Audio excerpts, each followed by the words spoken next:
Kamusta mga kabasketballista? Tinambakan ng LPU Pirates ang Litran Knights 91-68. Best player of the game si John Barba sa likod ng kanyang 19 points, 11 rebounds, 7 assists at 2 steals. Wagi naman ang EAC Generals kontra sa Perpetual Altas 78-70. Best player of the game si King Gortiza matapos humakot ng 21 points, 2 rebounds at 2 assists. Kung bago ka pa lamang sa channel na to, mag-like na at subscribe. Heto ang team standings as of October 11, 2024. Benilde Blazers 7 wins 2 losses. San Beda Red Lions 6 wins 3 losses.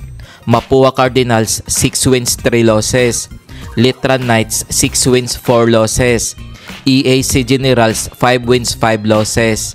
Kung umabot ka dito sa video na to, mag-like na at subscribe. LPU Pirates 5 wins 5 losses. Perpetual Altas 4 wins 6 losses. GRU Heavy Bombers 3 wins 6 losses. Arellano Chiefs 3 wins 6 losses. San Sebastian Stags 2 wins 7 losses. Heto ang mga laro ngayong October 12, 2024 na gaganapin sa PhilOL Ecoel Center.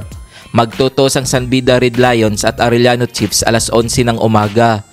Maghaharap ang Mapua Cardinals at GRU Heavy Bombers alas 2:30 ng hapon. Kung nagustuhan mo ang video na to, mag-like na at subscribe.